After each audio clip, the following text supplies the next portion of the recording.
c'est HR, votre chroniqueur. Alors vous avez vu, j'ai mis la casquette rouge. Pourquoi? Tout simplement car je vais vous parler d'un film d'horreur. Plus précisément, un film d'horreur de Zack Snyder sorti en 2004, L'Armée des Morts. Avant d'aller plus loin dans mon explication, petit clin d'œil à Frédéric de Strasbourg.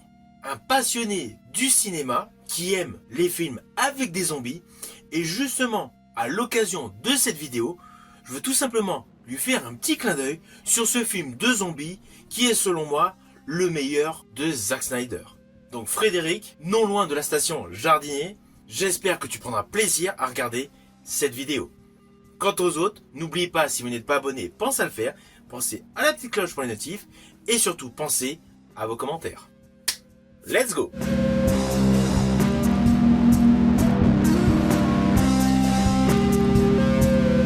Alors tout d'abord, sachez que ce film L'Armée des Morts, sorti en 2004 réalisé par Zack Snyder, a pour titre original Dawn of the Dead.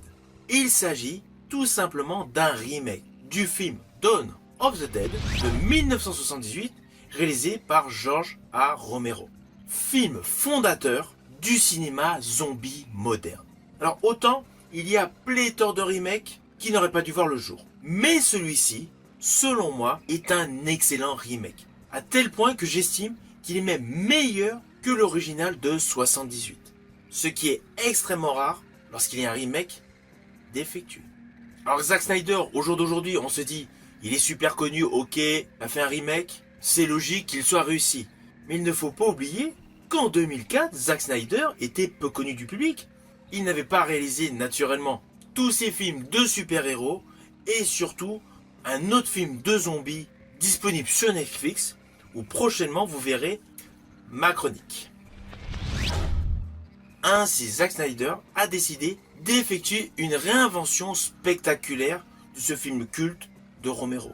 Le résultat est une œuvre viscérale, nerveuse, constamment inventive, mais surtout extraordinairement efficace dans l'exploitation de la terreur comme tension dramatique. Et d'ailleurs, dès les premières minutes, il y a un élément qui m'a tout de suite frappé, je pense comme bon nombre de spectateurs. C'est la manière dont les codes du genre ont été bousculés, totalement réinventés, totalement innovateurs. Avec la scène d'ouverture totalement culte. Une petite bourgade américaine, plein de petits pavillons à la côte ouest, à la Santa Barbara, petite banlieue totalement paisible qui va basculer dans l'horreur absolue. Mais de manière inattendue. Le contraste va être saisissant. Nous avons la présentation de la vie tranquille d'une petite famille et au petit matin, un homme et sa femme tranquillement dans leur lit sont réveillés par une petite fille. L'inquiétude du lotissement pavillonnaire va tout simplement basculer dans l'apocalypse et de manière saisissante. Alors oui, je vais quand même vous remettre dans le contexte.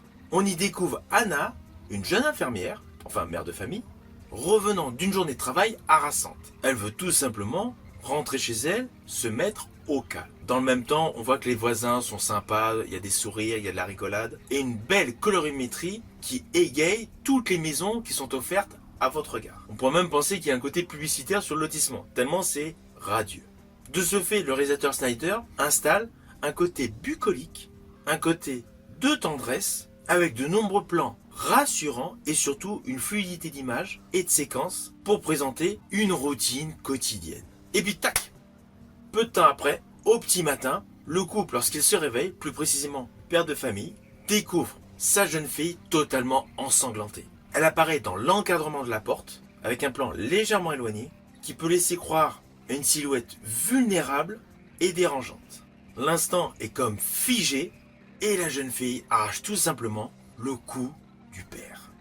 Il y a un geyser de sang, la gorge totalement mutilée par la mâchoire de la jeune fille. Cette scène est d'une brutalité fulgurante et véritablement révolutionnaire pour ce type de film. Alors pourquoi me direz-vous? Tout simplement car le visage innocent de la jeune fille, en fait, est le déclencheur de ce film horrifique. Et surtout, cela déclenche immédiatement qu'on ne peut s'attendre à rien de conventionnel. Le personnage du père, qu'on pouvait penser être le futur héros de ce film, se fait tuer d'entrée de jeu.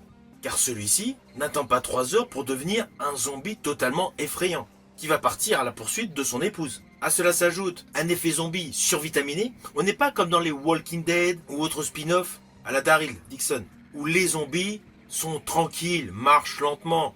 On peut taper le sprint et les éviter. Là non, les zombies sprintent. D'ailleurs comme dans 28 jours plus tard, mais enfin bon, je reviendrai aussi sur cette saga. Surtout que le nouvel opus de cette saga, 28 ans plus tard, numéro 2, sort prochainement. En fait voilà, d'entrée de jeu, cette entrée en matière réalisée par Zack Snyder redéfinit totalement le genre de ce film. Son rythme est totalement bouleversé et une philosophie de la brutalité est mise tout simplement en place. Alors au jour d'aujourd'hui, le fait que les zombies speed, la nouvelle génération adore cela. Mais il ne faut pas oublier qu'en 2004, lorsque ce film est sorti, il y a eu pléthore de critiques qui n'aimaient pas ce postulat du zombie paraissant implacable.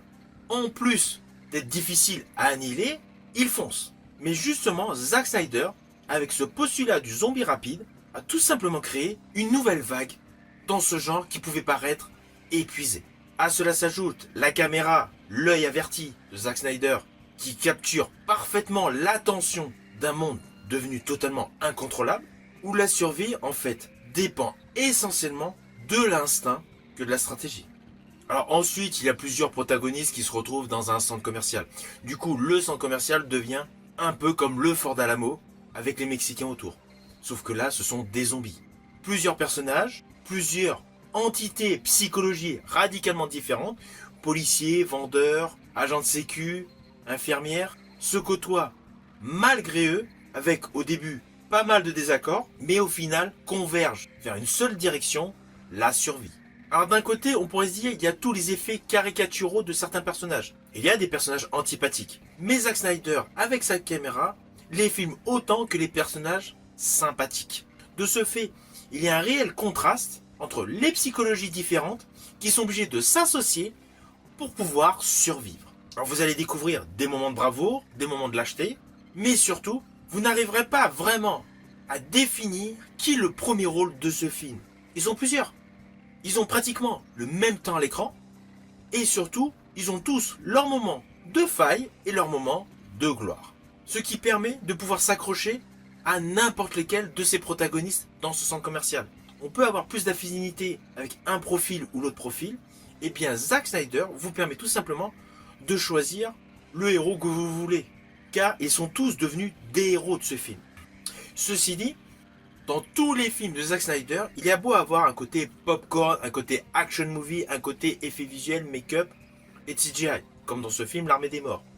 Mais en demi-ton, il y a toujours des messages subliminaux. Le centre commercial symbolise tout simplement le temple de la consommation. Alors oui, le film de Romero était davantage satirique. Le film de Zack Snyder est davantage pragmatique. Mais le message est là. Le centre commercial devient un refuge fragile, un endroit où l'on peut survivre, mais pas vivre. Implicitement, la caméra met en place un système paradoxal. On a le sentiment d'espace très large, grand centre commercial, mais en fait, on est dans un espace confiné, un huis clos, tout entouré de zombies. On a beau être au milieu du luxe, des parfums, des vêtements, de tout ce que vous voulez, toutes les baies vitrées présentent en permanence les zombies, pour rappeler à tous les personnages que la mort les attend. Alors en ce qui me concerne, il y a un atout selon moi dans ce film, c'est le sniper sur le bâtiment d'en face, en face de ce centre commercial. Il y a un côté humoristique tordu, les snipers donc s'amusent à tirer sur des zombies, mais cela met en exergue l'absurdité de leur situation. Alors d'ailleurs, tout ce qui est plan visuel, que ce soit extérieur ou intérieur, vous allez remarquer différents styles. Il y a à plusieurs moments donc la caméra fixe, comme dans pléthore de films. Mais avec Zack Snyder, majoritairement, sa caméra est en mouvement pour ajouter de la dynamique. Le traitement de l'image, vous allez vous apercevoir que la colorimétrie est particulière. Il y a un léger granuleux pour donner un réalisme nerveux.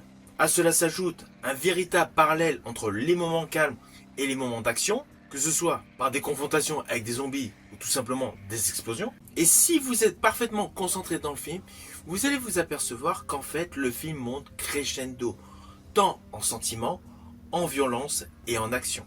Et alors surtout, je vous invite à regarder le film en totalité, car apparemment il y a le dénouement classique, comme dans pléthore de films, avec un pseudo happy end. Un début de générique, puis on s'aperçoit que ce dénouement en fait est faux, avec une fameuse cassette vidéo retrouvée. Oui, à l'époque quand ce film est sorti, on était sous l'ère de la VHS, ne l'oublions pas. Et donc, cette VHS découverte nous présente la véritable fin de ce film. Le dénouement réel qu'ont eu tous les personnages. Naturellement, si vous ne connaissez pas le film, je ne vous le dirai pas. Mais ne prenez pas pour acquis la fin que vous allez découvrir avant le générique de fin. Attendez quelques secondes pour découvrir le vrai final. Alors au final, naturellement, c'est un film que je vous invite à découvrir. Il est disponible actuellement en VOD, en DVD et en Blu-ray. C'était un film magistralement réalisé.